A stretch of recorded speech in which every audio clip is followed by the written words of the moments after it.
You know, I'm going to whisper this last message. Yes, my grandbaby is trying to get some sleep. Hopefully I wake my daughter up. I think she had on earphones.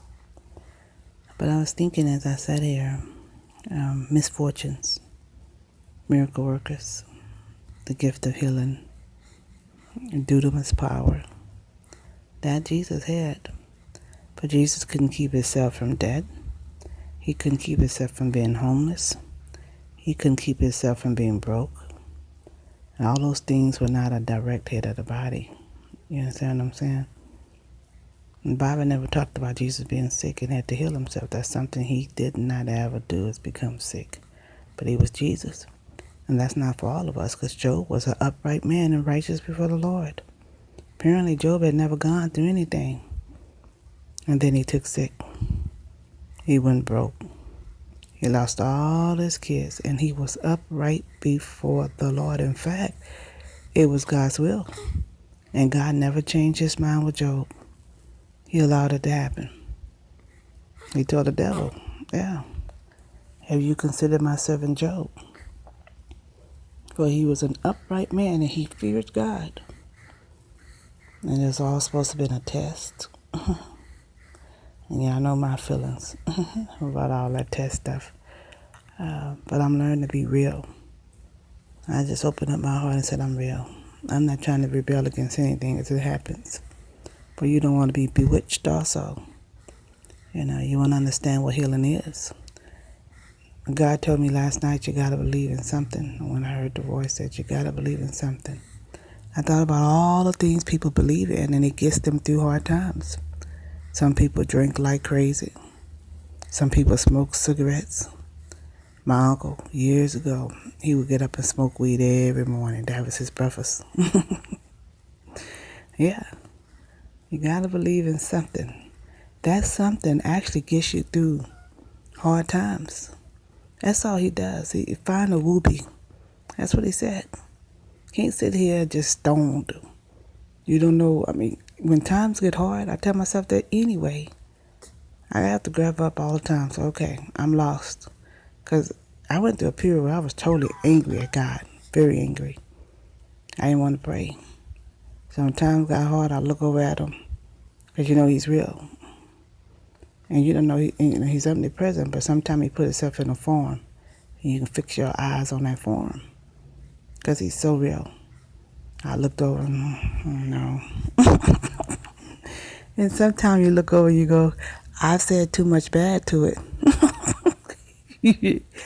I'm not going to turn around here and pray to it. You're just too mad.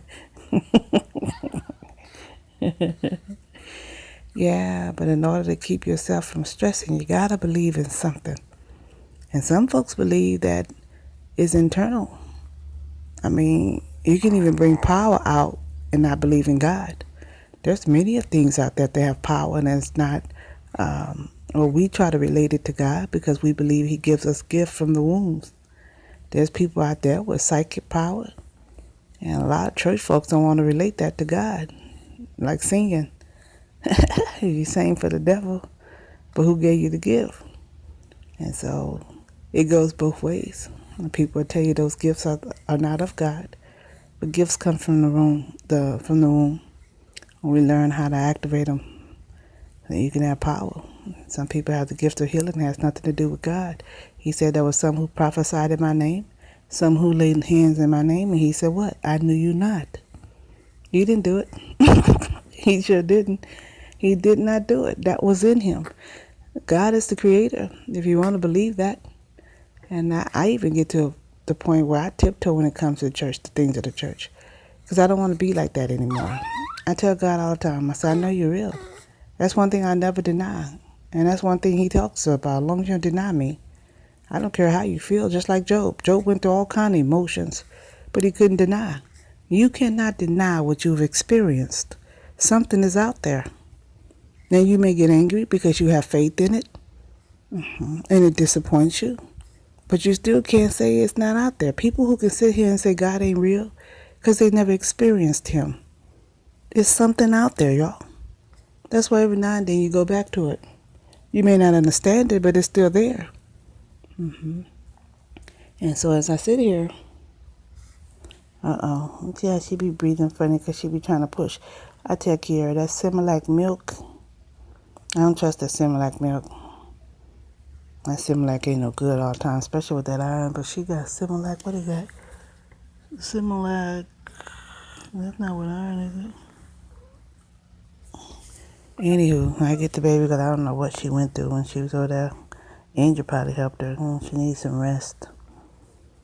But where was I at? Yeah, so people go through all kind of misfortune and they grab onto a whoopee. That's what he said. You got to believe in something to pull you across. Some things are temporary. You don't want to stop dead in the middle of the water. No, you want something that's going to pull you all the way across. Yes, the water's there. Water has always been symbolic for trouble. Whether you call it a purification or what, trouble purifies us. It's still trouble. And I talked about the devil. I want to make that clear. I told you once before. The devil is just the angry side of God.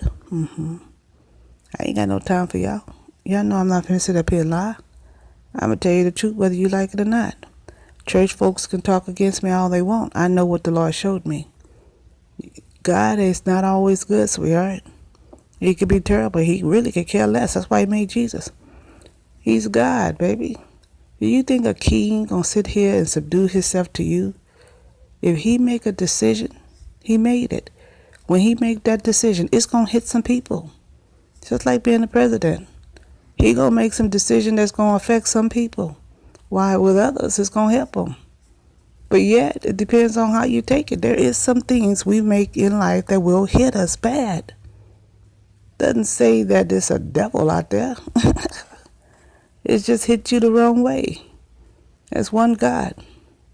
Yes, he talked about the devil, but the entire Bible was a metaphor. He put that anger right here on earth. He said what? Woe unto men.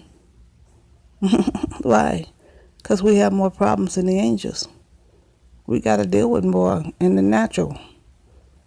He actually brought out feelings when he put men here. Angels have no feelings. That's why everything was dark and no shape, no form. Feeling moves us to do something. Angels didn't have any, so they sat in heaven and worship God all the time. Okay, man, I'm finna bring myself out because I'm tired of sitting up here and not feeling. That's right, baby, I'm just looking. I can't feel really. I got to be able to see it. When you feel something, you want it to come out. You want others to see it. I ain't sitting up here feeling all happy and honored and nobody can see what I'm honored about. I want to bring that out, what I see. And so he said, woe unto men. Because now you're finna take some direct hits. We have it harder than the angels. I'm finna put it down here. That's the devil. That's the devil. The devil.